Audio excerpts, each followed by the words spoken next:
Desde el Centro de Conferencias en Salt Lake City, Utah, esta es la sesión del domingo por la mañana de la Conferencia General Semestral número 191 de la Iglesia de Jesucristo de los Santos de los Últimos Días. Los discursantes han sido seleccionados de entre los líderes de la Iglesia. La música para esta sesión está a cargo del Coro del Tabernáculo y la Orquesta de la Manzana del Templo.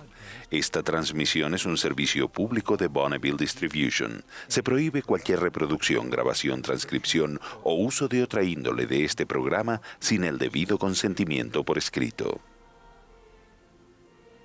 El presidente Henry B. Eyring, segundo consejero de la primera presidencia de la Iglesia, dirigirá esta sesión.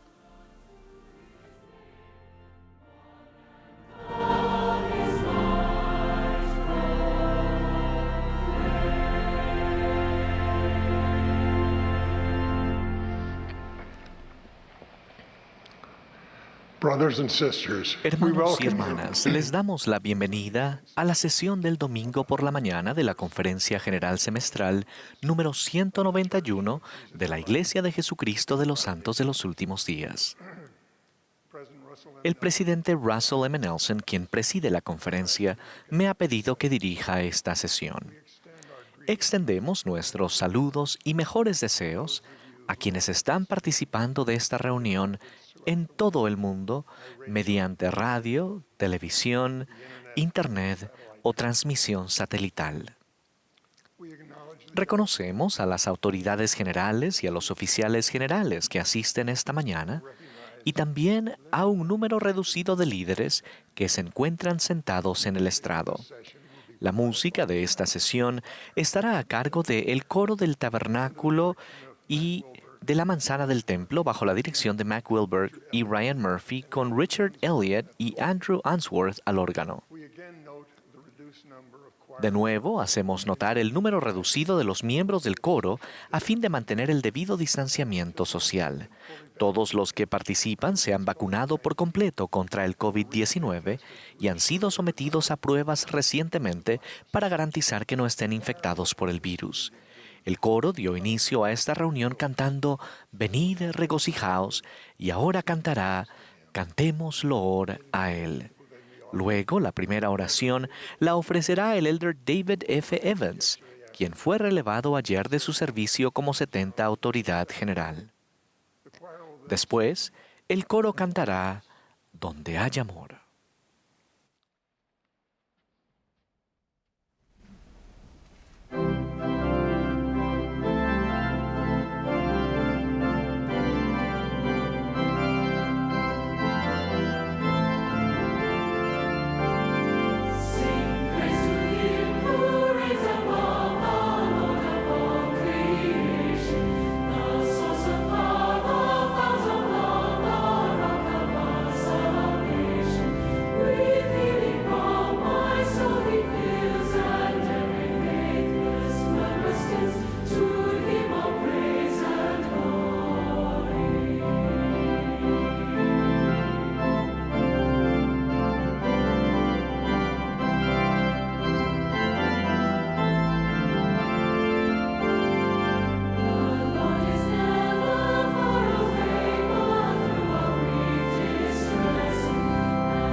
Nuestro querido Padre Celestial, al inicio de esta otra sesión de la Conferencia General, expresamos nuestra profunda gratitud por las sesiones de ayer, y los sentimientos e impresiones que recibimos. Gracias por nuestro querido profeta, el presidente Nelson, y por sus consejeros y el quórum de los 12 apóstoles, al igual que todas las autoridades generales y oficiales de la Iglesia.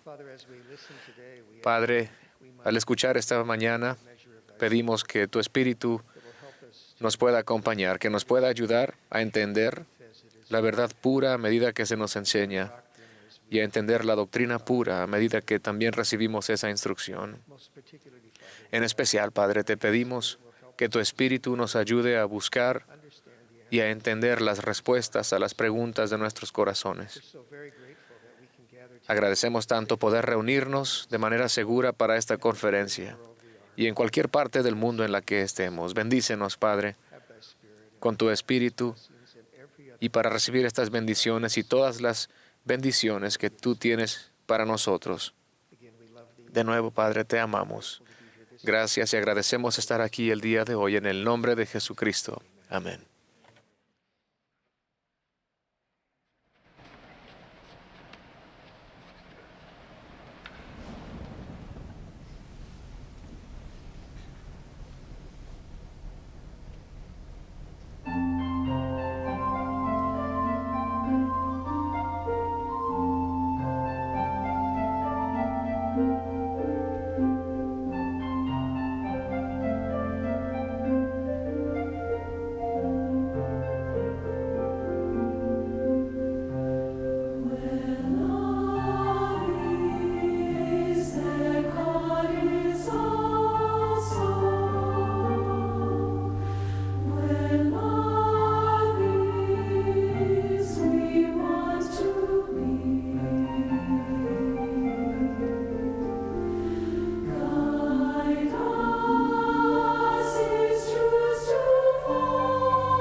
Ahora tendremos el privilegio de escuchar al elder Dieter F. Uchtdorf del Quórum de los 12 Apóstoles.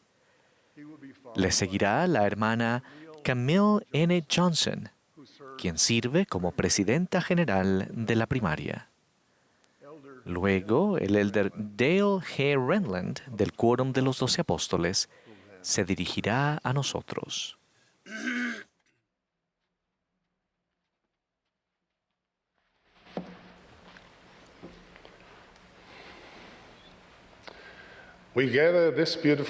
Nos reunimos esta hermosa mañana de domingo para hablar de Cristo, regocijarnos en su Evangelio, apoyarnos y sostenernos unos a otros al andar en el camino de nuestro Salvador. Como miembros de la Iglesia de Jesucristo de los Santos de los Últimos Días, nos reunimos para este propósito cada día de reposo a lo largo del año. Si no son miembros de la Iglesia, les damos una cálida bienvenida y les agradecemos que se unan a nosotros para adorar al Salvador y aprender de Él.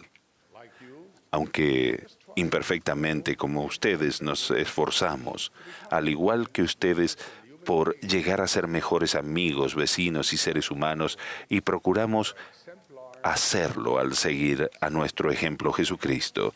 Esperamos que puedan sentir la sinceridad de nuestro testimonio, que Jesucristo vive, que es el Hijo de Dios, que es real, que es el Hijo del Dios viviente y dirige profetas sobre la tierra en nuestros días. Invitamos a todos a venir y escuchar las palabras de Dios y a participar de su bondad. Él guía al presidente Nelson hoy en día. Doy mi testimonio personal de que Dios está entre nosotros y que ciertamente se acercará a todos los que se acerquen a Él. Consideramos que es un honor caminar con ustedes por el estrecho y angosto camino del discipulado del Maestro. Hay una teoría muy repetida que indica que las personas que están perdidas caminan en círculos. No hace mucho, los científicos del Instituto Max Planck de Cibernética Biológica pusieron a prueba la teoría. Llevaron a unos participantes a un bosque espeso y les dieron instrucciones sencillas: caminen en línea recta. No había puntos de referencia visibles. Las personas del estudio tenían que depender únicamente de su sentido de orientación. ¿Cómo creen que les fue? Los científicos concluyeron que las personas realmente caminan en círculos cuando no tienen pistas fiables sobre la dirección de su marcha. Cuando se les interrogó después a algunos participantes, ellos afirmaron con seguridad que no habían desviado su camino en lo más mínimo. A pesar de su gran confianza, los datos del GPS mostraron que caminaron en círculo incluso con diámetros de apenas 20 metros. ¿Por qué nos cuesta tanto caminar en línea recta? Algunos investigadores plantean la hipótesis de que las pequeñas, aparentemente insignificantes desviaciones en el terreno marcan la diferencia. Otros han señalado el hecho de que todos tenemos una pierna ligeramente más fuerte que la otra. Sin embargo, lo más probable es que nos cueste caminar en línea recta debido a la creciente incertidumbre sobre dónde está la línea recta. Sea cual sea la causa, es la naturaleza humana. Sin puntos de referencia viables nos desviamos del curso. ¿No es interesante cómo pequeños factores aparentemente insignificantes pueden marcar una gran diferencia en nuestra vida? Lo sé por experiencia propia como piloto. Cada vez que iniciaba la aproximación a un aeropuerto, sabía que gran parte de mi trabajo restante consistía en hacer constantes correcciones menores del rumbo para dirigir el avión a salvo a la pista de aterrizaje deseada. Tal vez ustedes hayan tenido una experiencia similar al conducir un vehículo. El viento, las irregularidades de la carretera, la alineación imperfecta de las ruedas, la falta de atención, sin mencionar las acciones de otros conductores, pueden alejarlos del camino previsto. Si no prestan atención a estos factores, puede que terminen teniendo un realmente mal día. Esto se aplica a nosotros físicamente y también se aplica a nosotros espiritualmente. La mayoría de los cambios en nuestra vida espiritual, tanto positivos como negativos, ocurren gradualmente, paso a paso. Al igual que los participantes del estudio del Max Planck, tal vez no nos damos cuenta cuando nos desviamos del camino. Incluso podemos tener una gran confianza en que estamos caminando en línea recta. Pero el hecho es que sin la ayuda de puntos de referencia que nos guían, inevitablemente nos desviamos del rumbo y terminamos en lugares en los que nunca pensamos que acabaríamos. Esto se aplica a todas las personas y también a las sociedades y a las naciones. Las Escrituras están llenas de esos ejemplos. En el libro de Jueces se registra que después de la muerte de Josué, se levantó otra generación que no conocía a Jehová, ni la obra que él había hecho por Israel.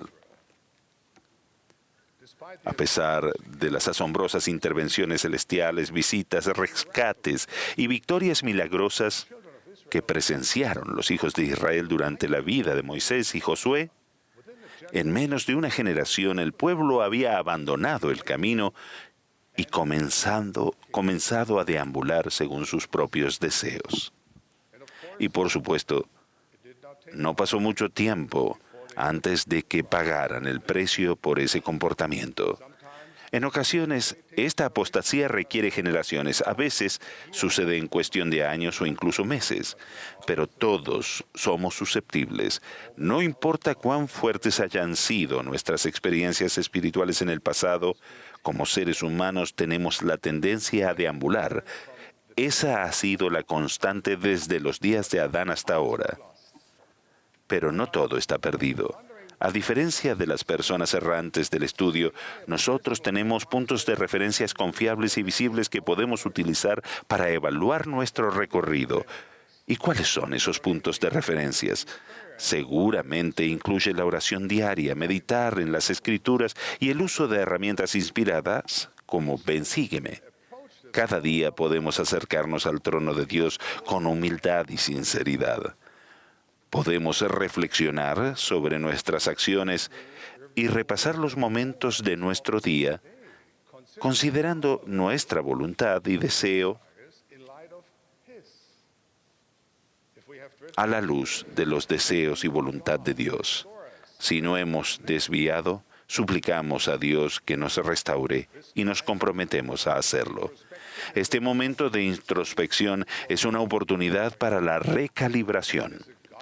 Es una época de reflexión donde podemos caminar con el Señor y ser instruidos, edificados y purificados por la palabra escrita y revelada por el Espíritu, que fue dada por nuestro Padre Celestial.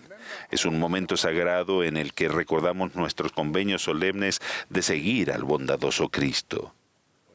Cuando evaluamos nuestro progreso y nos alineamos con los puntos de referencia espirituales que Dios ha proporcionado para sus hijos, piensen en ello como su restauración personal y diaria. En nuestro trayecto como peregrinos por el sendero de la gloria, sabemos lo fácil que es desviarse. Pero así como las pequeñas desviaciones pueden alejarnos del camino del Salvador, también los pequeños y sencillos actos de reajuste pueden, sin duda, llevarnos de regreso. Cuando las tinieblas se cuelan en nuestra vida, como a menudo sucede, nuestra restauración diaria nos abre el corazón a la luz celestial, la cual nos ilumina el camino y nos abre el corazón a la luz celestial. Nos ilumina el alma, dispersa las sombras, los temores y las dudas. Si lo buscamos verdaderamente, Dios nos dará conocimiento por medio de su Santo Espíritu. Sí, por el inefable don del Espíritu Santo. Siempre que se lo pidamos, Él nos enseñará el camino y nos ayudará a seguirlo. Esto, por supuesto, requiere un esfuerzo constante de nuestra parte. No podemos conformarnos con las experiencias espirituales del pasado. Necesitamos un flujo constante. No podemos apoyarnos en el testimonio de los demás para siempre. Debemos edificar el nuestro. Necesitamos una infusión continua y diaria de luz celestial. Necesitamos tiempos de refrigerio, tiempos de restauración personal. Las aguas que corren no pueden permanecer impuras. Para mantener puros nuestros pensamientos y acciones, tenemos que seguir corriendo. Al fin y al cabo, la restauración del Evangelio y de la Iglesia no es algo que sucedió una vez y terminó. Es un proceso continuo, un día a la vez, un corazón a la vez. Conforme avanzan nuestros días, también lo hace nuestra vida. Un autor lo dijo así: un día es como toda una vida. Empiezas haciendo una cosa, pero terminas haciendo otra. Planeas hacer una diligencia, pero nunca llegas a donde pensabas ir. Y al fin de tu vida, toda tu existencia también tiene esa misma característica aleatoria. Toda tu vida tiene la misma forma que un solo día. ¿Quieren cambiar la forma de su vida? Cambien la forma de su día. ¿Quieren cambiar su día? Cambien esta hora. Cambien lo que piensan, sienten y hacen en este preciso momento. Un timón pequeño puede dirigir un barco grande. Ladrillos pequeños pueden convertirse en magníficas mansiones. Semillas pequeñas pueden llegar a ser secuoyas imponentes. Minutos y horas bien empleados son los elementos fundamentales de una vida bien vivida. Pueden inspirar bondad, elevarnos del cautiverio de las imperfecciones y conducirnos hacia arriba, a la senda redentora del perdón y la santificación. Con ustedes, alzo mi corazón en gratitud por el magnífico don de una nueva oportunidad, una nueva vida, una nueva esperanza. Alzamos nuestra voz en alabanza a nuestro Dios generoso y clemente, porque ciertamente Él es un Dios de nuevos comienzos. El sublime fin de toda su obra es ayudarnos a nosotros, sus hijos, a tener éxito en nuestra búsqueda de la inmortalidad y la vida eterna. Podemos llegar a ser nuevas criaturas en Cristo porque Dios ha prometido: cuantas veces mi pueblo se arrepienta, le perdonaré sus transgresiones contra mí, y no las recuerdo más. Mis amados hermanos y hermanas, queridos amigos, todos nos desviamos de cuando en cuando. Sin embargo, podemos volver al rumbo, podemos navegar entre las tinieblas y las pruebas de esta vida y encontrar el camino de regreso a nuestro amoroso Padre Celestial, si buscamos y aceptamos los puntos de referencia espirituales que Él ha proporcionado. Acogemos la revelación personal y nos esforzamos por la restauración diaria. Así es como nos convertimos en verdaderos discípulos de nuestro amado Salvador Jesucristo. Al hacerlo, Dios nos sonreirá. El Señor los bendecirá en la tierra de Jehová, su Dios les da. Los establecerá Jehová como su pueblo santo. Que procuremos la restauración diaria y nos esforcemos continuamente por andar en el camino de Jesucristo. Esta es mi oración, en el nombre de Jesucristo. Amén.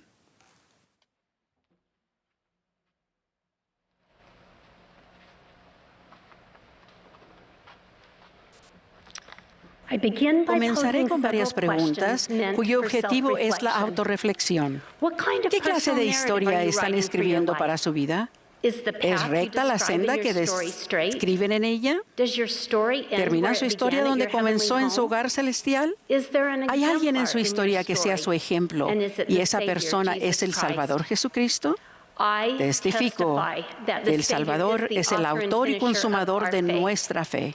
¿Lo invitarán a Él a ser el autor y consumador de su historia? Él conoce el fin desde el principio. Fue el creador de los cielos y la tierra y desea que volvamos a casa con Él y nuestros padres celestiales. Lo ha invertido todo en nosotros y desea que tengamos éxito. ¿Qué suponen que nos impide poner nuestra historia en sus manos? Quizá esta ilustración los ayude en su autoevaluación. Un abogado litigante eficiente sabe que durante el contrainterrogatorio rara vez debe hacer al testigo una pregunta sin conocer la respuesta. El hacer una pregunta así equivale a invitar al testigo a decirle al abogado y también al juez y al jurado algo que todavía no sabe. Podría recibir una respuesta que lo sorprenda y que sea contrario a la historia que él ha desarrollado para su caso. Aun cuando por lo general sea imprudente para un abogado hacer una pregunta a un testigo, sin conocer la respuesta, en nuestro caso sucede lo contrario. Podemos hacer preguntas al amoroso Padre Celestial en el nombre del Salvador. Y el testigo que contesta nuestras preguntas es el Espíritu Santo, quien siempre certifica de la verdad. Debido a que el Espíritu Santo obra en perfecta unidad con el Padre Celestial y Jesucristo, sabemos que las manifestaciones del Espíritu Santo son confiables. Entonces, ¿por qué en ocasiones nos resistimos a pedir esta clase de ayuda celestial? ¿La verdad que el Espíritu Santo nos manifiesta?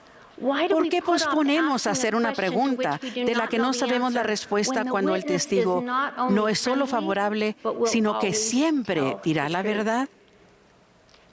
Quizás sea porque no tenemos fe para aceptar la respuesta que pudiéramos recibir. O porque el hombre natural que tenemos dentro se resiste a poner las cosas completamente en manos del Señor y a confiar en Él totalmente. Tal vez sea por eso que decidimos apegarnos a la narrativa que nosotros hemos escrito, una versión cómoda de nuestra historia, no editada por el autor y maestro. No queremos hacer una pregunta y obtener una respuesta que no encaje bien en la historia que estamos escribiendo para nosotros.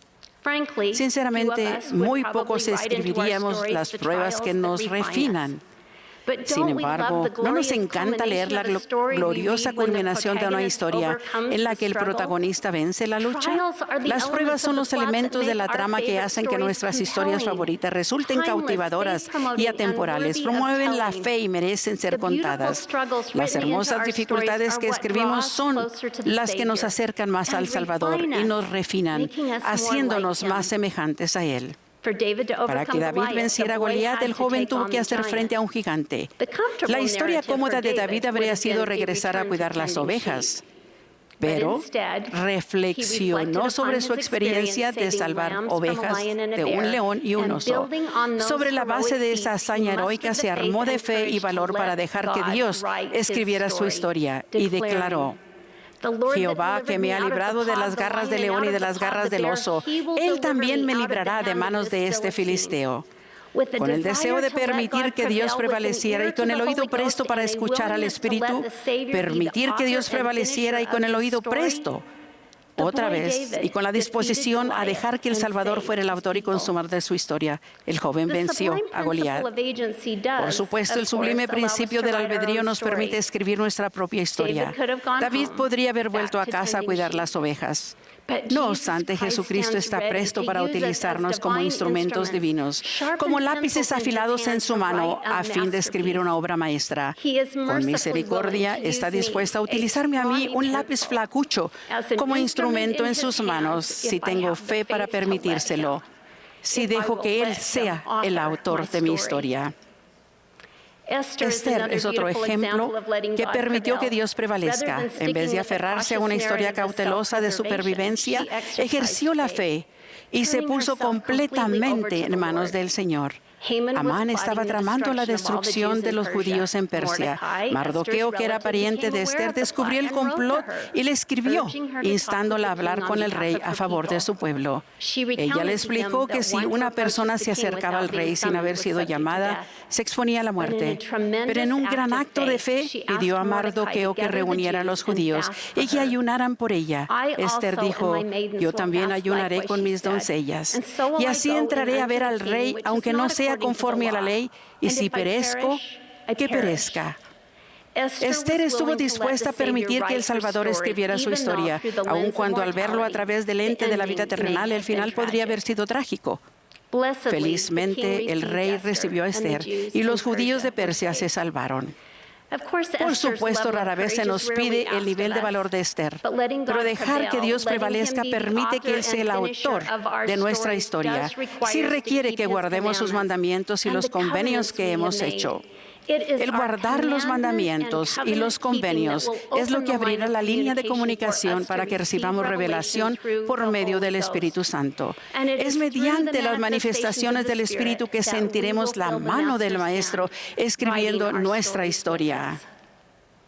En abril del 2021, nuestro profeta, el presidente Russell M. Nelson, nos pidió que consideráramos lo que podríamos hacer si estuviéramos más fe en Jesucristo. Con mayor fe en Jesucristo podríamos hacer una pregunta cuya respuesta no sabemos. Podríamos pedir a nuestro Padre en el nombre de Jesucristo que nos envíe una respuesta por medio del Espíritu Santo que testifica de la verdad. Si tuviéramos más fe, haríamos la pregunta y luego estaríamos dispuestos a aceptar la respuesta, aun cuando no encaje con nuestra historia. La bendición prometida que recibiremos por actuar con fe en Jesucristo es un incremento de fe en Él como nuestro autor y consumador. El presidente Nelson declaró que recibimos más fe haciendo algo que requiere más fe. De modo que una pareja sin hijos que sufre de infertilidad podría preguntar si podían adoptar hijos y aceptar la respuesta, aun cuando su historia incluyera un nacimiento milagroso. Un matrimonio mayor podría preguntar si es el momento de ir a una misión, aun cuando su historia incluya más tiempo en la fuerza laboral. Tal vez la respuesta sea todavía no. Y en otros capítulos futuros se den cuenta de que se les necesitaba en casa. Un joven o señorita podría preguntarse si vale la pena dedicarse a los deportes, a los estudios o a la música y estar dispuestos a seguir al testigo perfecto, el Espíritu Santo. ¿Por qué deseamos que el Salvador sea el autor de nuestra historia? Debido a que Él conoce nuestro potencial, nos llevará a lugares que nunca hubiéramos imaginado. Puede que nos convierta en un David o una Esther. Nos hará crecer y nos refinará para que seamos más semejantes a Él. Lo que logremos a medida que actuemos con mayor fe aumentará nuestra fe en Jesucristo. Hermanos, hace apenas un año nuestro querido profeta preguntó, ¿estás dispuesto a dejar que Dios prevalezca en tu vida? ¿Estás dispuesto a permitir que todo lo que Él necesite que hagas tenga prioridad sobre cualquier otra ambición? Con humildad, agrego a esas preguntas proféticas. ¿Dejarán que Dios sea el autor y consumador de su historia? En Apocalipsis aprendemos que comparecemos ante Dios y seremos juzgados por lo que está escrito en los libros de la vida, de conformidad con nuestras obras. Seremos juzgados por lo que contenga nuestro libro de la vida. Podemos describir nuestra historia y podemos permitir que el autor, consumador y maestro escriba nuestra historia, dejando que lo que Él necesita que desempeñemos tenga prioridad sobre otras ambiciones. Permitan que Cristo sea el autor y consumidor de su historia. Dejen que el Espíritu sea su testigo. Escriban una historia en la que la senda sea recta, siguiendo un rumbo que llegue al hogar celestial para vivir en la presencia de Dios. Permitan que la adversidad y la aflicción que forma parte de la historia se acerquen más a Jesucristo y lleguen a ser más semejantes a Él. Cuenten una historia en la que reconozcan que los cielos están abiertos. Hagan preguntas cuya respuesta no sepan, sabiendo que Dios les dará la verdad. Dejen que su historia sea una de fe en la que siguen a aquel que es su ejemplo, el Salvador Jesucristo. En el nombre de Jesucristo. Amén.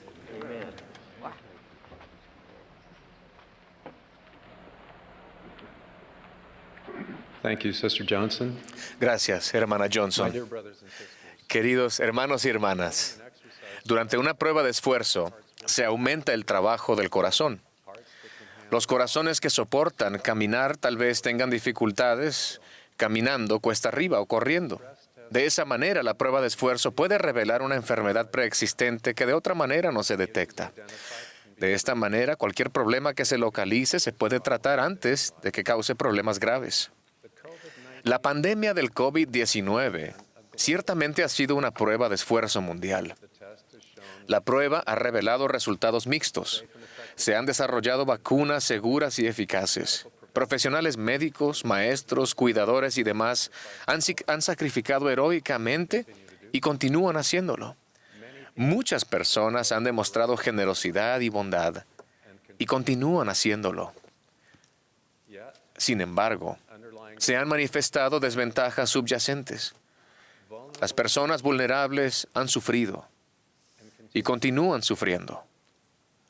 Se debe alentar y agradecer a quienes trabajan para tratar esas desigualdades básicas. La pandemia es también una prueba de esfuerzo espiritual para la Iglesia del Salvador y sus miembros. Los resultados también son mixtos. Nuestras vidas han sido bendecidas al ministrar de una manera más elevada y más santa.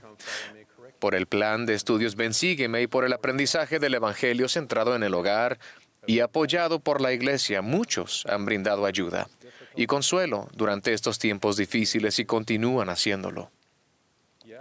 Sin embargo, en algunos casos, la prueba de esfuerzo espiritual ha mostrado tendencias hacia la contención y la división.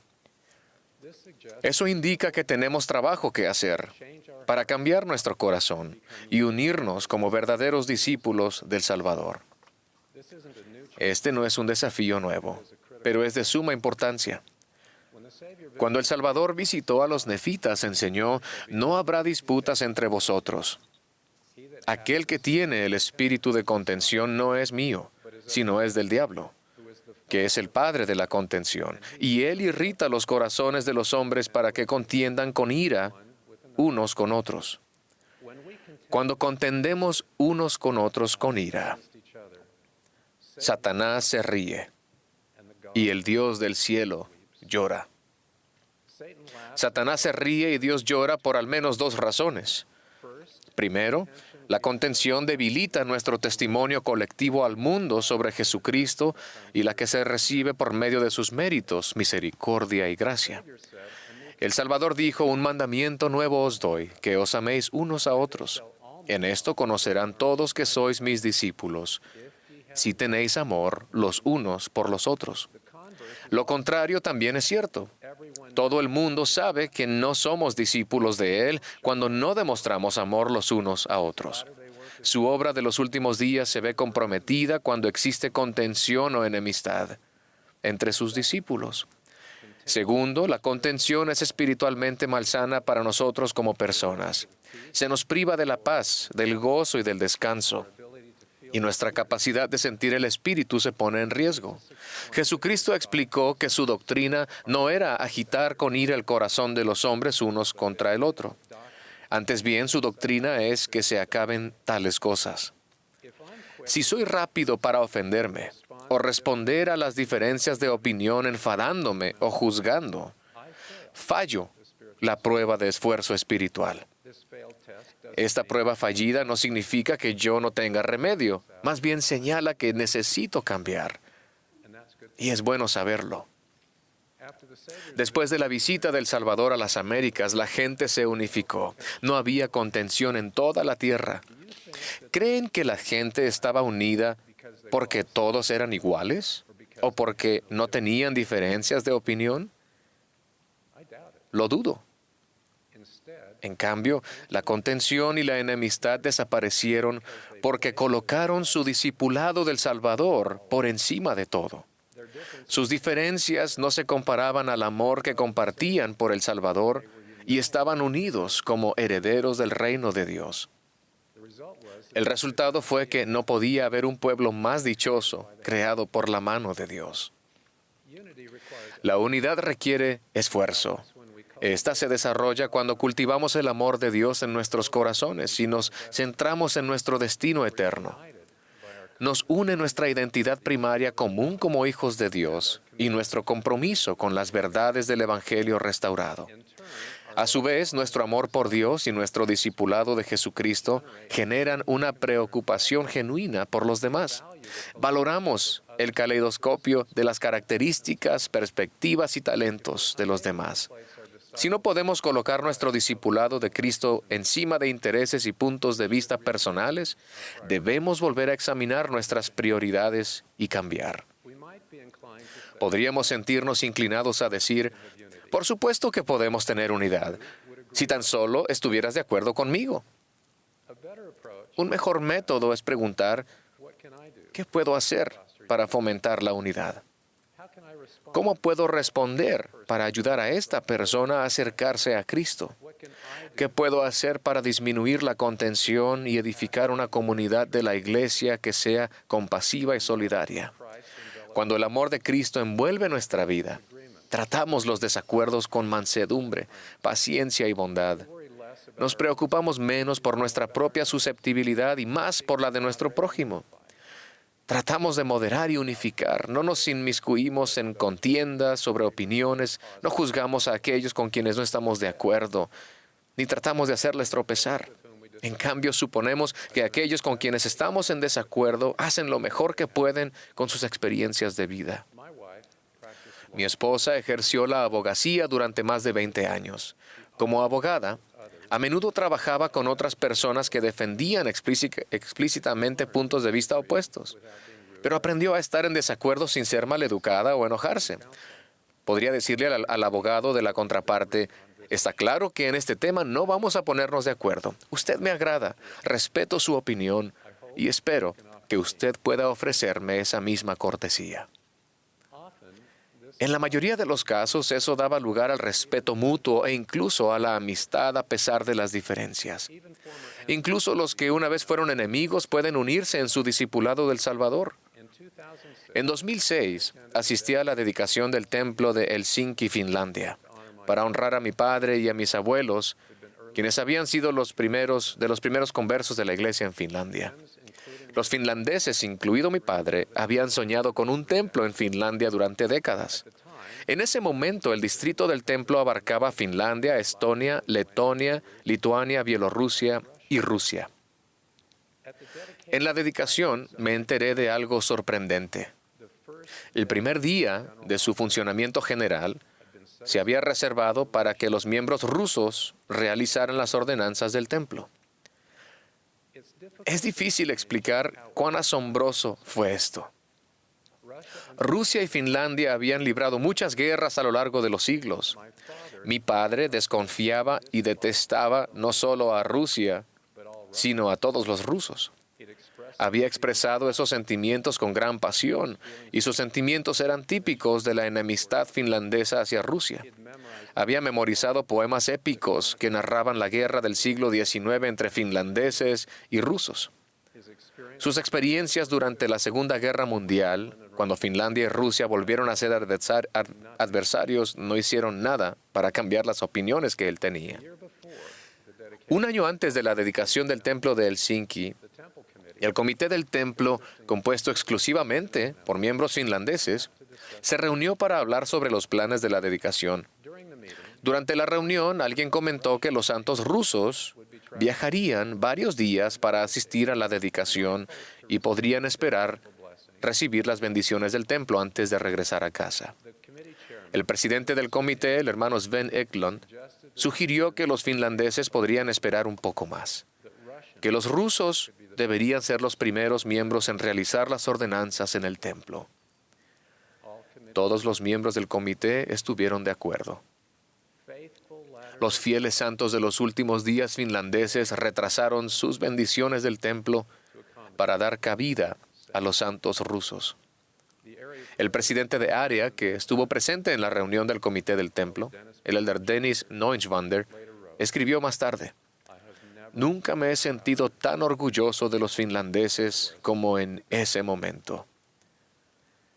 La difícil historia de Finlandia con su vecino del este y su entusiasmo por finalmente tener un templo construido en su propio suelo se dejaron de lado. Permitir que los rusos entraran primero al templo fue una declaración de amor y sacrificio. Cuando le informé de ese gesto de bondad a mi padre, el corazón se le ablandó y lloró. Algo muy raro para ese estoico finlandés.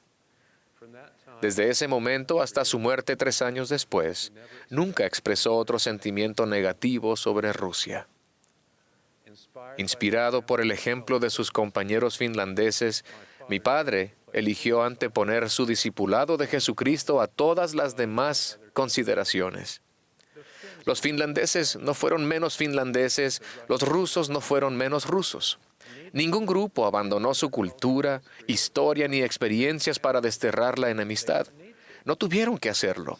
En cambio, optaron por hacer de su discipulado de Jesucristo su principal consideración. Si ellos pueden hacerlo, nosotros también. Podemos traer nuestra herencia, cultura y experiencias a la iglesia de Jesucristo. Samuel no rehuyó de su patrimonio como lamanita, ni Mormón rehuyó del suyo como nefita. Pero cada uno puso en primer lugar su discipulado del Salvador. Si no somos uno, no somos de Él. Mi invitación es que seamos valientes al poner nuestro amor por Dios y el discipulado del Salvador por encima de todas las demás consideraciones. Sostengamos el convenio inherente a nuestro discipulado, el convenio de ser uno. Sigamos el ejemplo de los santos de todo el mundo, que con éxito se están convirtiendo en discípulos de Cristo. Podemos confiar en Jesucristo, quien es nuestra paz, que derribó la pared intermedia de separación, aboliendo en su sacrificio expiatorio las enemistades. Nuestro testimonio de Jesucristo al mundo se fortalecerá y permaneceremos espiritualmente saludables. Testifico que al evitar la contención y sentir lo mismo que el Señor en amor y unirnos a Él con fe, tendremos su paz. En el nombre de Jesucristo. Amén.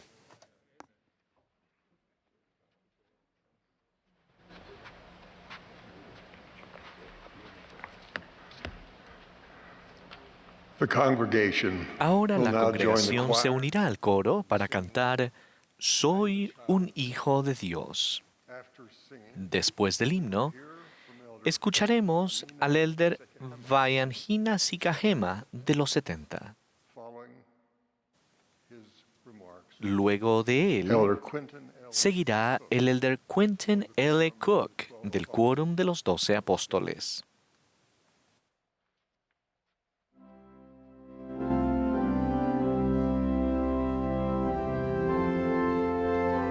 Esta es la sesión del domingo por la mañana de la Conferencia General Semestral número 191 de la Iglesia de Jesucristo de los Santos de los Últimos Días.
In my professional life and in my service in the church, I have done this Servicio en la thousands iglesia, of times. en mi tiempo profesional, nunca tuve 50 hombres directamente detrás de mí, hermanos y hermanas. Soy originario del Reino de Tonga, en el Pacífico Sur, pero me crié en Norteamérica. La pandemia ha impedido que cientos o tal vez miles de jóvenes misioneros de Tonga que sirven en todo el mundo regresen a su amada patria debido a que sus fronteras están cerradas.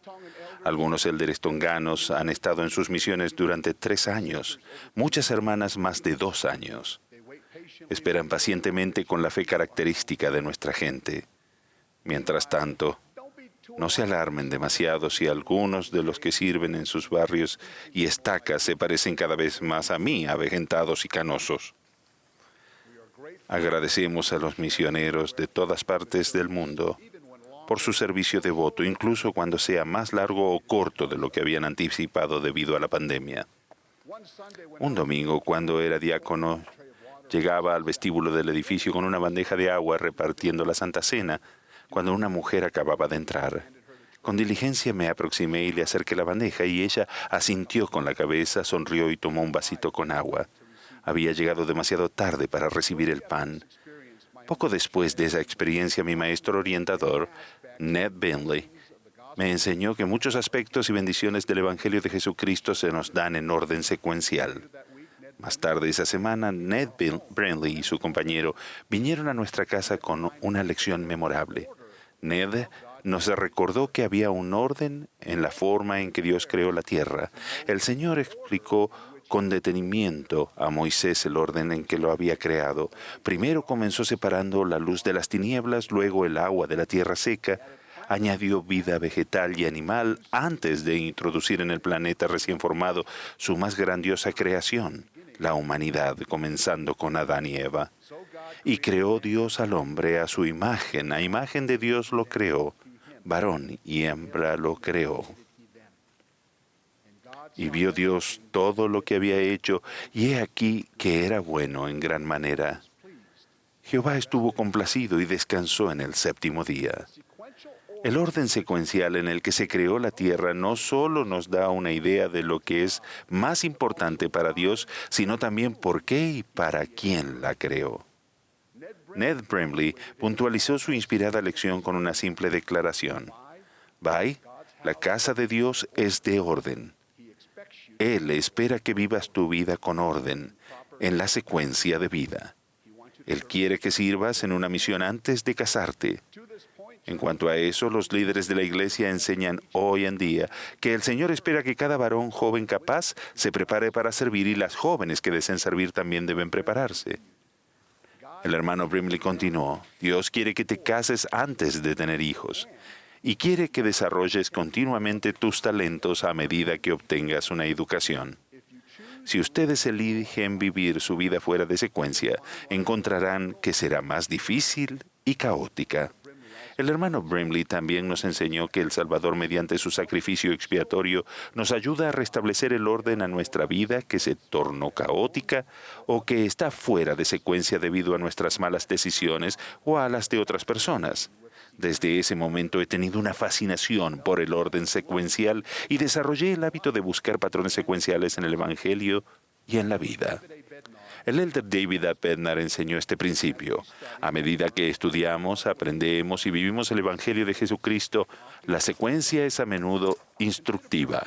Consideren, por ejemplo, las lecciones sobre las prioridades espirituales que aprendemos del orden en que ocurrieron los principales acontecimientos cuando la plenitud del Evangelio del Salvador se restauró en estos últimos días. El elder Bednar enumeró la primera visión y la aparición inicial de Moroni a José Smith como lo que enseñó al joven profeta. Primero, la naturaleza y el carácter de Dios. Segundo, la función que el libro de Mormón y Elías el profeta desempeñarían en recoger a Israel, en ambos del lado del velo, en esta última dispensación. El elder Bednar concluye, esa secuencia inspiradora es instructiva en cuanto a los asuntos espirituales que son de suprema prioridad para la deidad. Una observación que he hecho es que el orden secuencial es una manera simple, natural, eficaz para que el Señor nos enseñe principios importantes a nosotros, sus hijos. Hemos venido a la tierra para aprender y adquirir experiencia que de otro modo no tendríamos. El crecimiento que tenemos es único, es individual para cada uno de nosotros y es un componente vital del plan de nuestro Padre Celestial. Nuestro crecimiento físico y espiritual comienza en etapas y se desarrolla lentamente a medida que ganamos experiencias secuenciales. Alma da un poderoso sermón sobre la fe basándose en la analogía de la semilla que, si se cuida y se nutre debidamente, pasa a ser un pequeño arbolito y después un gran árbol maduro que produce fruto delicioso. La lección es que la fe de ustedes aumentará conforme nutran y den lugar en su corazón a la semilla, o sea, a la palabra de Dios. Su fe aumentará mediante que la palabra de Dios comience a hincharse en su pecho. El hecho de que se hinche y brote y empiece a crecer es tanto visual como instructivo, además de secuencial. El Señor nos enseña a cada uno en función de nuestra capacidad de aprender y de acuerdo con la forma en que aprendemos. Nuestro crecimiento depende completamente de nuestra disposición, curiosidad natural, nivel de fe y comprensión. A Nefi se le enseñó lo que José Smith aprendería en Kirtland, Ohio, más de 2.300 años después. Pues he aquí, así dice el Señor Dios, daré a los hijos de los hombres línea por línea y precepto por precepto, un poco aquí y un poco allí. Benditos son aquellos que escuchan mis preceptos y prestan atención a mis consejos, porque aprenderán sabiduría. El hecho de que aprendamos línea por línea, precepto por precepto, un poco aquí y un poco allí, es asimismo secuencial. Consideren la siguiente afirmación que hemos escuchado casi toda nuestra vida. Primero lo primero, o dales leche antes que carne, o hay que aprender a caminar antes de correr. Cada uno de esos axiomas describe algo que es secuencial. Los milagros funcionan de acuerdo con un orden secuencial, pues ocurren cuando primeramente ejercemos la fe. La fe precede al milagro. Los oficios en el sacerdocio arónico también se ordenan en secuencia según la edad del que será ordenado: diácono, maestro y luego presbítero. Las ordenanzas de salvación y exaltación son de naturaleza secuencial. Nos bautizamos antes de recibir el don del Espíritu Santo. Las ordenanzas del templo son igualmente secuenciales. Por supuesto, tal como mi amigo Ned Bramley sabiamente me enseñó, la Santa Cena es secuencial. Comienza con el pan, seguido del agua. Y mientras comían, tomó Jesús el pan y lo bendijo y lo partió y dio a sus discípulos y dijo: tomad, comed, esto es mi cuerpo. Y tomando la copa y habiendo dado gracias, les dio diciendo: bebed de ella todos, porque esto es mi sangre del nuevo convenio, que por muchos es derramada para remisión de los pecados. En Jerusalén y en las Américas el Salvador instituyó la Santa Cena exactamente en el mismo orden. He aquí, mi casa es una casa de orden, dice el Señor, y no de confusión. El arrepentimiento es secuencial. Comienza con la fe en Jesucristo, aunque sea solo una partícula. La fe requiere humildad, que es un elemento esencial para tener un corazón quebrantado y un espíritu contrito. De hecho, los primeros 4 principios del Evangelio son secuenciales. Creemos que los primeros principios y ordenanzas del Evangelio son: primero, fe en el Señor Jesucristo; segundo, arrepentimiento; tercero, bautismo por inmersión para la remisión de pecados; cuarto, imposición de manos para comunicar el don del Espíritu Santo. El rey Benjamín enseñó a su pueblo esta importante verdad. Dijo: y mirad que se haga todas estas cosas con prudencia y orden, porque no se exige a un hombre que corra más aprisa de lo que sus fuerzas le permiten, y además conviene que sea diligente para que así gane el galardón. Por tanto, todas las cosas deben hacerse en orden. Ruego que vivamos nuestras vidas con orden y procuremos seguir la secuencia que el Señor ha establecido para nosotros. Seremos bendecidos al buscar y seguir los patrones y la secuencia en que el Señor enseña lo que es más importante para Él. En el sagrado nombre de Jesucristo. Amén.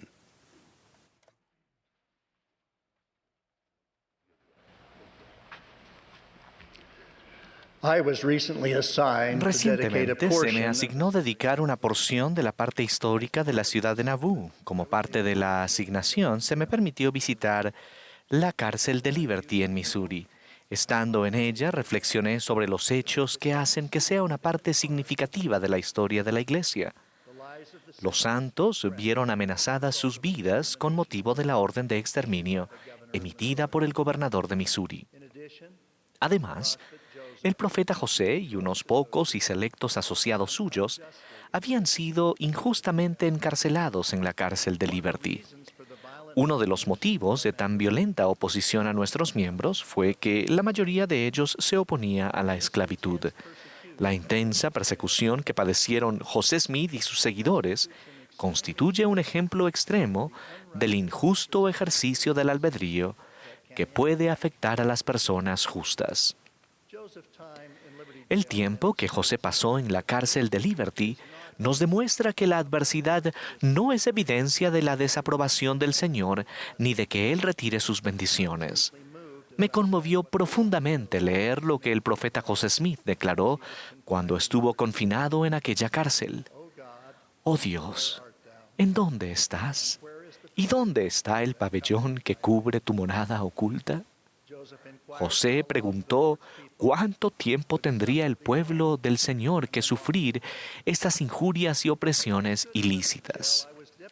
Estando en la cárcel de Liberty, me emocionó profundamente la respuesta del Señor. Hijo mío, pasa tu alma. Tu adversidad y tus aflicciones no serán más que por un breve momento. Y entonces, si lo sobrellevas bien, Dios te exaltará.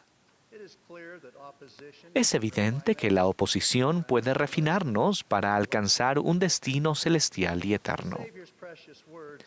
Las preciadas palabras del Salvador, Hijo mío, pasa tu alma, tienen un sentido particular para mí y son de gran importancia en nuestra época. Me recuerdan su enseñanza a los discípulos durante su ministerio terrenal.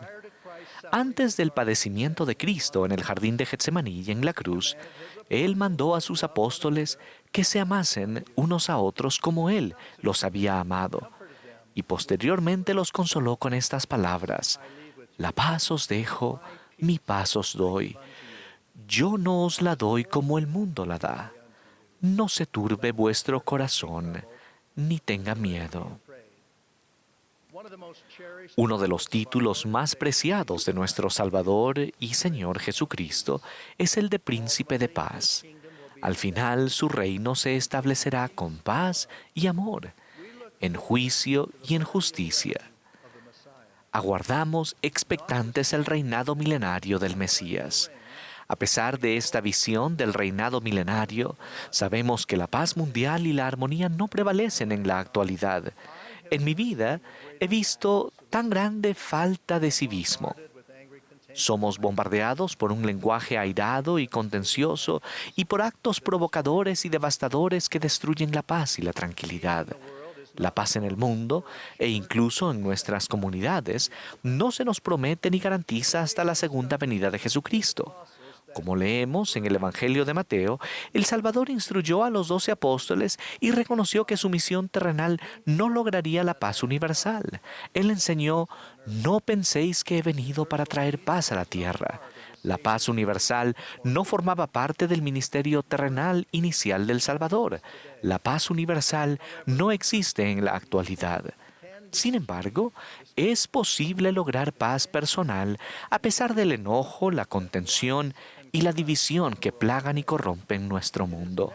Nunca ha sido tan importante procurar la paz personal. La letra de un reciente himno bello y querido, compuesto para los jóvenes de hoy por el hermano Nick Day y que lleva por título Paz en Cristo, dice así: si no hay paz aquí, siempre en Cristo hay paz. Qué bendecidos fuimos al tener este himno justo antes de la pandemia del COVID-19. El himno refleja de una manera hermosa la aspiración a tener paz y recalca de manera apropiada que la paz se cimienta en la vida y en la misión de Jesucristo. El presidente Joseph F. Smith declaró: Jamás habrá ese espíritu de paz y amor hasta que los seres humanos reciban la verdad de Dios y su mensaje y reconozcan su conocimiento y autoridad que son divinos. Si bien jamás retiraremos nuestros intentos por lograr la paz universal, se nos ha asegurado que podemos tener paz personal como enseña Cristo. Este principio se explica en Doctrina y Convenios. Aprended más bien que el que hiciere obras justas recibirá su galardón. Sí, la paz en este mundo y la vida eterna en el mundo venidero. ¿Cuáles son algunas de las obras justas que nos ayudarán a lidiar con las disputas, atenuar la contención y hallar paz en este mundo? Todas las enseñanzas de Cristo apuntan en esa dirección. Mencionaré unas pocas que me parecen de particular importancia. Primero, amen a Dios, vivan sus mandamientos y perdonen a todos. El presidente George Albert Smith se convirtió en presidente de la Iglesia en 1945. Durante sus años como apóstol, llegó a ser conocido como un líder amante de la paz. En los 15 años previos a ser presidente, las dificultades y las pruebas de una enorme depresión económica mundial, seguidas de la muerte y destrucción provocadas por la Segunda Guerra Mundial, fueron de todo menos pacíficas. Al término de la Segunda Guerra Mundial, durante su primera conferencia general como presidente, efectuada en octubre de 1945, el presidente Smith recordó a los santos la invitación del Salvador de amar al prójimo y perdonar a los enemigos. Y entonces enseñó: tal es el espíritu que deben procurar los santos de los últimos días, si esperan algún día permanecer en su presencia y recibir de sus manos una gloriosa bienvenida. Segundo, busquen los frutos del Espíritu. El apóstol Pablo, en su epístola a los Gálatas, explica la dicotomía que hay entre las obras justas que nos permiten heredar el reino de Dios y aquellas otras que, sin el arrepentimiento, nos descalifican para ello.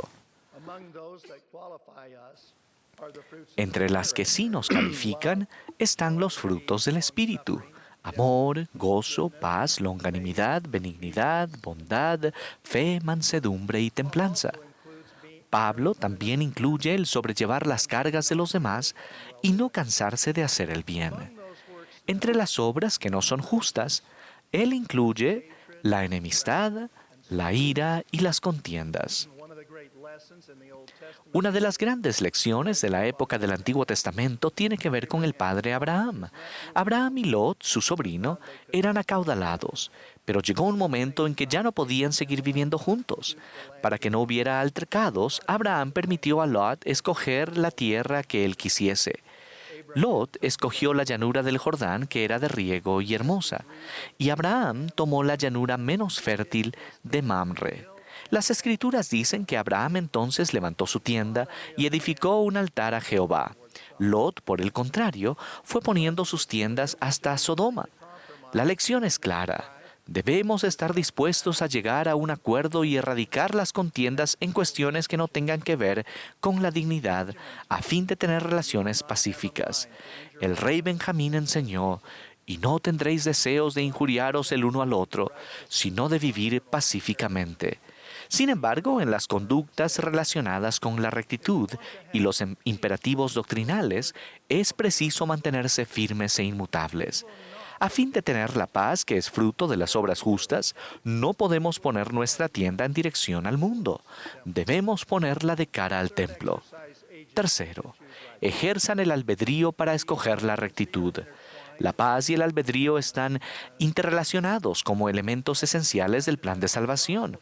Tal y como se define en el tema del Evangelio sobre albedrío y responsabilidad, el albedrío es la capacidad y el privilegio que Dios nos da de escoger y actuar por nosotros mismos. Por tanto, el albedrío es la esencia misma del crecimiento personal y la experiencia que nos bendice cuando seguimos al Salvador. Somos libres para escoger la libertad y la vida eterna por medio del gran mediador de todos los hombres. El albedrío también permite que las decisiones malas y devastadoras de otras personas provoquen dolor y sufrimiento, y a veces incluso la muerte. El albedrío fue un asunto principal en el concilio preterrenal de los cielos y en el conflicto que surgió entre quienes escogieron seguir a Cristo y los seguidores de Satanás. Despojarse del orgullo y de la necesidad de control y escoger al Salvador nos permitiría tener su luz y su paz. No obstante, la paz personal se vería amenazada cuando las personas ejercieran el albedrío de manera dañina y perjudicial. Estoy convencido de que la pacífica certeza que sentimos en el corazón se vio fortalecida por el conocimiento que teníamos de lo que el Salvador del mundo iba a hacer por nosotros. Esto se explica de manera muy bella en Predicad mi Evangelio. Al confiar en la expiación de Jesucristo, Él nos puede ayudar a sobrellevar bien nuestras tribulaciones, enfermedades y dolor, y podemos sentir gozo, paz y consuelo. Todo lo que es injusto en la vida se puede remediar por medio de la expiación de Jesucristo. Cuarto, edifiquemos Sion en nuestro corazón y en nuestro hogar. Somos hijos de Dios y parte de su familia. Además, somos parte de la familia en la que nacemos. El presidente Nelson ha enseñado, y durante esta pandemia hemos aprendido, que la observancia religiosa centrada en el hogar y respaldada por la Iglesia puede desatar el poder de las familias para transformar nuestro hogar en un santuario de fe.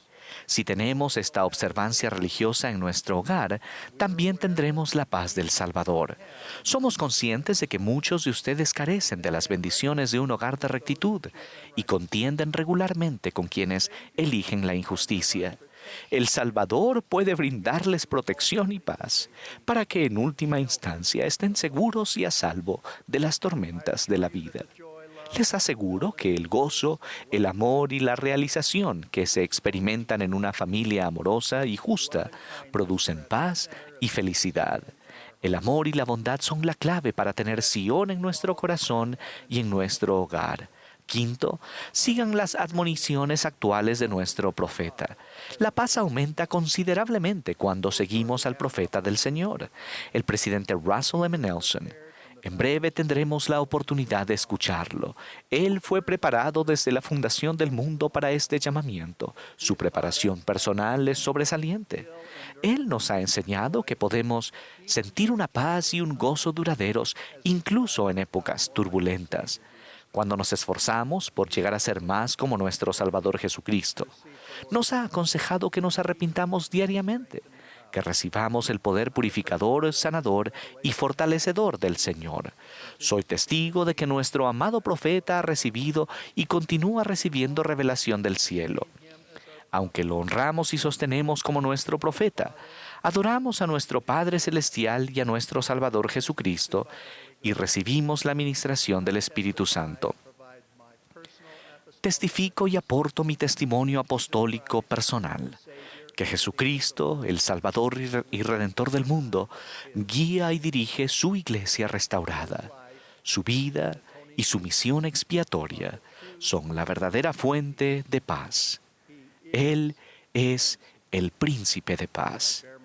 Doy testimonio verídico y solemne de que Él vive.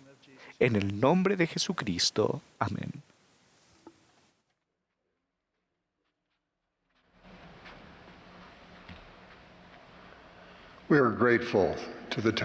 Agradecemos al coro del tabernáculo de la manzana del templo por la hermosa música que han proporcionado esta mañana y a quienes nos han hablado hasta ahora. Ahora el coro nos complacerá con "Qué firmes cimientos". El último discursante de esta sesión será nuestro amado profeta, el presidente Russell M. Nelson. Después de las palabras del profeta Nelson, el coro concluirá esta reunión cantando: "Oh montañas, alabad".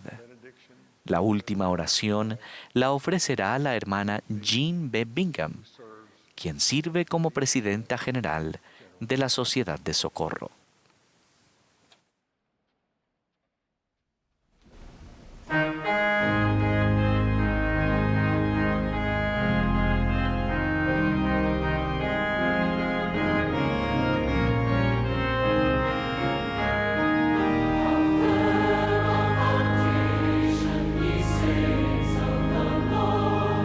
Is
My dear brothers and sisters, Mis queridos hermanos y hermanas, estoy agradecido de estar con ustedes esta mañana y compartir los sentimientos de mi corazón. Como saben, estamos realizando una importante renovación en el histórico templo de Salt Lake. Este complejo proyecto abarca un extenso refuerzo de sus cimientos originales, los cuales cumplieron bien su función durante más de un siglo. Sin embargo, este templo debe permanecer en pie mucho más tiempo. A finales de mayo, inspeccioné el progreso de este proyecto monumental. Pensé que les agradaría ver lo que mi esposa Wendy y yo vimos. Creo que se darán cuenta de por qué el himno "Qué firmes cimientos" ha cobrado un nuevo significado para nosotros.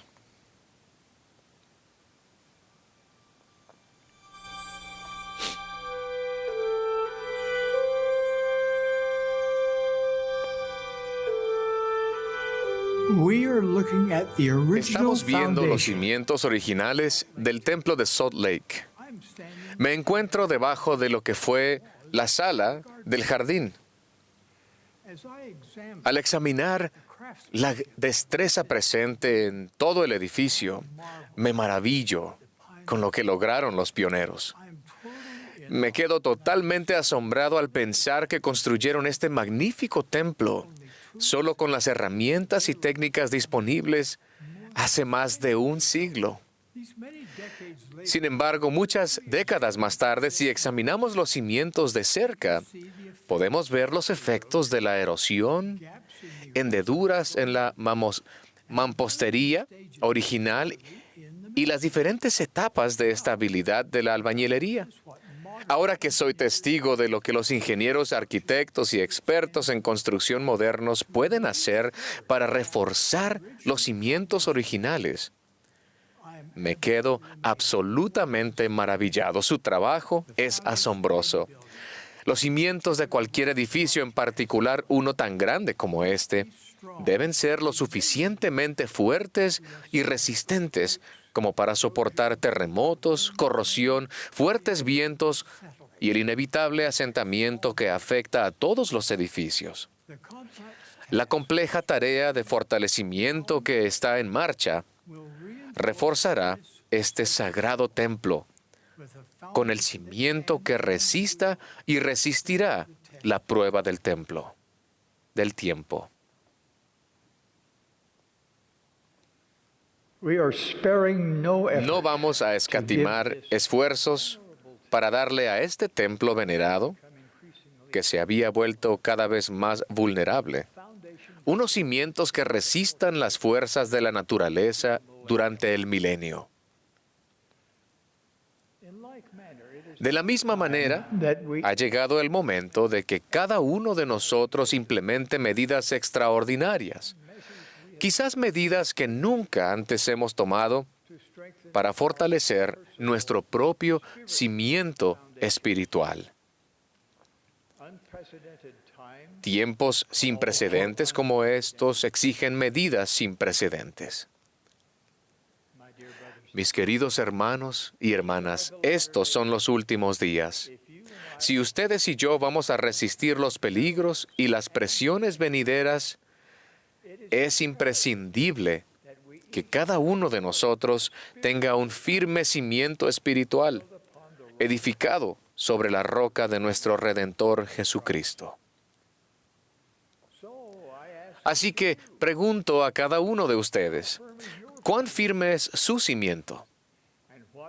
¿Y qué refuerzos son necesarios para su testimonio y comprensión del Evangelio? El templo es el núcleo del fortalecimiento de nuestra fe y fortaleza espiritual porque el Salvador y su doctrina son la esencia misma del templo. Todo lo que se enseña en el templo, mediante la instrucción y el Espíritu, amplía nuestra comprensión de Jesucristo. Sus ordenanzas esenciales nos unen a Él mediante convenios sagrados del sacerdocio. Luego, al guardar nuestros convenios, Él nos inviste de su poder sanador y fortalecedor. Y oh, cuánto necesitaremos su poder en los días venideros. Se nos ha prometido que si estamos preparados, no temeremos. Esa seguridad tiene profundas implicaciones hoy en día. El Señor ha declarado que a pesar de los desafíos sin precedentes de hoy, aquellos que edifican sus cimientos en Jesucristo y han aprendido a invocar su poder, no tienen por qué sucumbir a las inquietudes singulares de esta época. Las ordenanzas y los convenios del templo son antiguos. El Señor mandó a Adán y a Eva que oraran, hicieran convenios y ofrecieran sacrificios. De hecho, cada vez que el Señor ha tenido un pueblo en la tierra que obedece su palabra, le ha mandado edificar templos. Los libros canónicos están repletos de referencias a las enseñanzas, a la vestimenta y al lenguaje del templo y mucho más. Todo lo que creemos y cada promesa que Dios ha hecho a sus hijos del convenio confluyen en el templo. En todas las épocas, el templo ha recalcado la preciada verdad de que quienes hacen convenios con Dios y los guardan son hijos del convenio. Por lo tanto, en la casa del Señor podemos hacer los mismos convenios con Dios que hicieron Abraham, Isaac y Jacob, y podemos recibir las mismas bendiciones. Los templos han formado parte de esta dispensación desde los primeros días. Elías el profeta entregó a José Smith las llaves de la autoridad para sellar en el templo de Kirtland. La plenitud del sacerdocio se restauró en el templo de Nauvoo. Hasta su martirio, José Smith continuó recibiendo revelaciones que promovieron la restauración de la investidura y las ordenanzas de sellamiento. Sin embargo, reconoció que se necesitaba un mayor perfeccionamiento. Después de administrarle la investidura en mayo de 1842, José le dijo a Brigham Young: «Esto no está dispuesto de la manera correcta, pero hemos hecho lo mejor que hemos podido dadas las circunstancias en las que nos hallamos. Y yo deseo que usted tome este asunto en sus manos y organice y sistematice todas estas ceremonias». Después de la muerte del profeta, el presidente Young supervisó la finalización del templo de Nauvoo y más adelante construyó templos en el territorio de Utah. En la dedicación de los pisos inferiores del templo de St. George, Brigham Young declaró enérgicamente la urgencia de la obra vicaria del templo cuando dijo: «Cuando pienso en ello, quisiera que las lenguas de 7 truenos despertasen a la gente». A partir de ese momento, las ordenanzas del templo se fueron perfeccionando gradualmente. El presidente Harold B. Lee explicó por qué los procedimientos, las normas e incluso la administración de ordenanzas del templo continúan cambiando en la Iglesia restaurada del Salvador. El presidente Lee dijo: «Los principios del Evangelio de Jesucristo son divinos. Nadie cambia los principios y la doctrina de la Iglesia sino el Señor, mediante la revelación. Pero los métodos varían al llegar las instrucciones por medio de la inspiración a aquellos que presiden». Consideren cómo han cambiado la bendición y el reparto de la Santa Cena a lo largo de los años. En los primeros días, el agua de la Santa Cena se ofrecía a la congregación en un recipiente grande, del cual todos bebían. Ahora, usamos vasitos desechables individuales. El procedimiento cambió, pero los convenios siguen siendo los mismos. Reflexionen sobre estas tres verdades. Primero, la restauración es un proceso, no un evento, y continuará hasta que el Señor regrese. Segundo, el objetivo final del recogimiento de Israel es llevar las bendiciones del templo a los hijos fieles de Dios. Y tercero, a medida que procuramos la forma de lograr ese objetivo de manera más eficaz, el Señor revela más conocimiento. La restauración continua necesita revelación continua. La primera presidencia y el quórum de los 12 apóstoles a menudo le han preguntado al Señor si hay mejores formas de llevar las bendiciones del templo a sus hijos fieles. Procuramos orientación con regularidad sobre cómo garantizar en todo el mundo la exactitud y la coherencia de la instrucción, los convenios y las ordenanzas del templo, a pesar de las diferencias de idiomas y de culturas. Bajo la dirección del Señor y en respuesta a nuestras oraciones, recientemente se han realizado ajustes en los procedimientos. Él es quien desea que ustedes comprendan con gran claridad para qué exactamente están haciendo convenios. Él es quien desea que experimenten plenamente sus sagradas ordenanzas. Él quiere que comprendan sus privilegios, promesas y responsabilidades. Él quiere que tengan perspectivas y despertares espirituales que nunca antes hayan tenido. Él desea esto para todos los participantes del templo, donde quiera que vivan. Los ajustes actuales en los procedimientos del templo y otros que se harán más adelante son una prueba continua de que el Señor está dirigiendo activamente su iglesia. Él brinda oportunidades para que todos nosotros reforcemos nuestros cimientos espirituales de manera más eficaz al centrar nuestra vida en Él y en las ordenanzas y los convenios de su templo. Cuando vayan a la casa de instrucción del Señor con su recomendación para el templo, con un corazón contrito y una mente inquisitiva, Él les enseñará.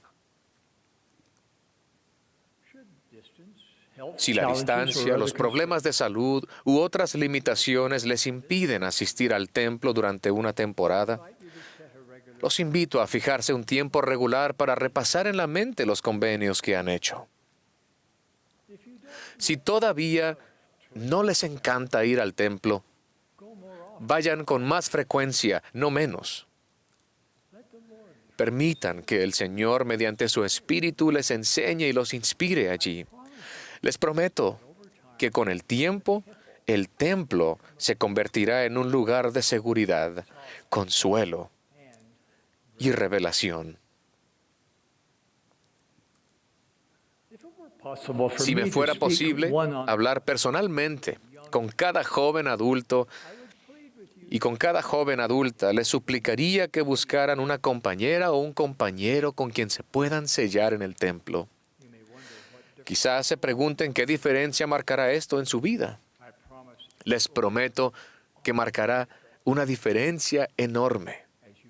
Al casarse en el templo y regresar con frecuencia, serán fortalecidos y guiados en sus decisiones. Si pudiera hablar con cada esposo y cada esposa que aún no se han sellado en el templo, les suplicaría que dieran los pasos necesarios para recibir esa ordenanza culminante que cambia vidas. ¿Marcará eso una diferencia? Únicamente si quieren progresar para siempre y estar juntos para siempre. Desear estar juntos para siempre no lo hará realidad.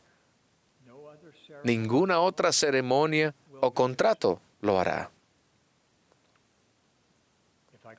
Si pudiera hablar con cada hombre y cada mujer que anhelan el matrimonio, pero que aún no han encontrado a su cónyuge eterno, los instaría a que no esperen a casarse para recibir la investidura en la casa del Señor.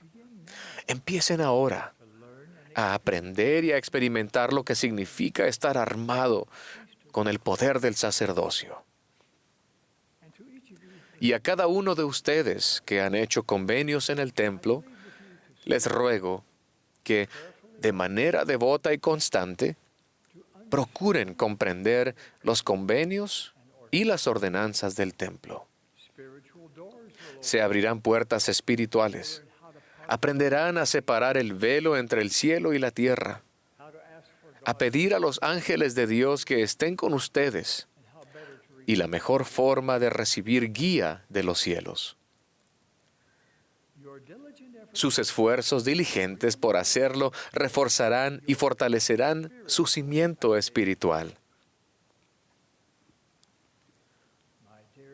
Mis queridos hermanos y hermanas, cuando termine la renovación del templo de Salt Lake, en caso de terremoto no habrá lugar más seguro en todo el valle del lago Salado que el interior de ese templo.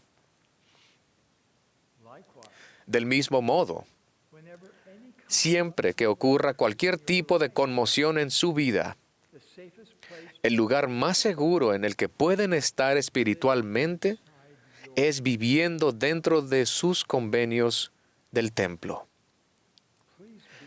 Créanme cuando les digo que si su cimiento espiritual está edificado firmemente en Jesucristo, no tienen por qué temer. Si son fieles a los convenios que hicieron en el templo, el poder de Él los fortalecerá. Entonces, cuando ocurran terremotos espirituales, podrán mantenerse firmes, porque su cimiento espiritual es firme e inamovible.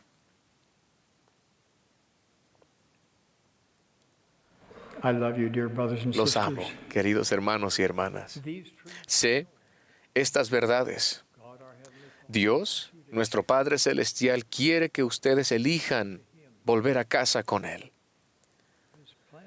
Su plan de progreso eterno no es complicado y respeta el albedrío de ustedes. Ustedes son libres de elegir quiénes serán y con quién estarán en el mundo venidero. Dios vive. Jesús es el Cristo. Esta es su iglesia, restaurada para ayudarlos a cumplir su destino divino. De ello testifico en el nombre de Jesucristo. Amén.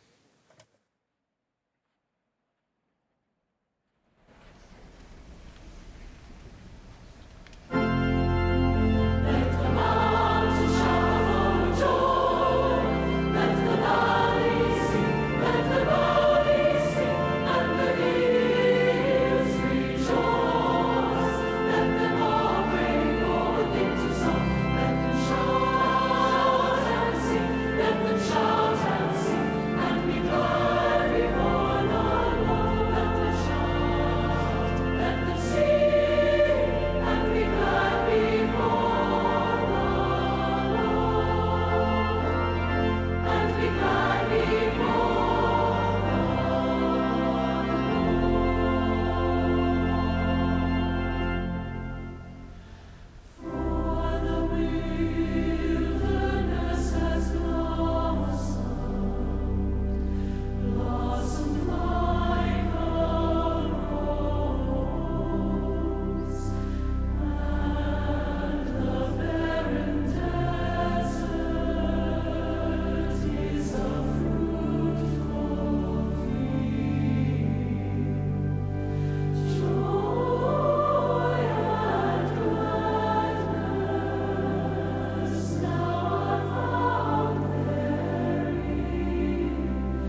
Querido y amoroso Padre Celestial, estamos tan agradecidos por la oportunidad que tenemos de reunirnos, de sentir tu espíritu. Estamos agradecidos por la oportunidad de escuchar de nuestros profetas vivientes y apóstoles y para ser testigos de una revelación constante en este tiempo de restauración.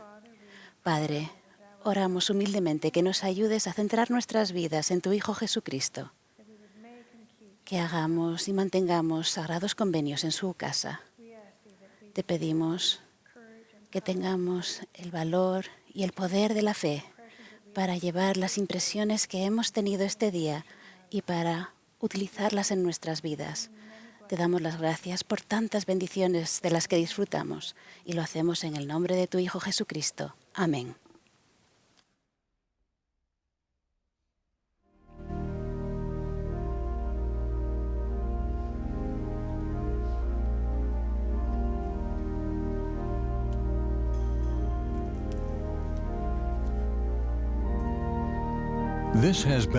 Esta ha sido la transmisión de la sesión del domingo por la mañana de la Conferencia General Semestral número 191 de la Iglesia de Jesucristo de los Santos de los Últimos Días.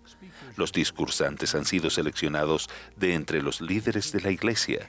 La música para esta sesión estuvo a cargo del coro y la Orquesta de la Manzana del Templo. Esta transmisión ha sido un servicio público de Bonneville Distribution. Se prohíbe cualquier reproducción, grabación, transcripción o uso de otra índole de este programa sin el debido consentimiento por escrito.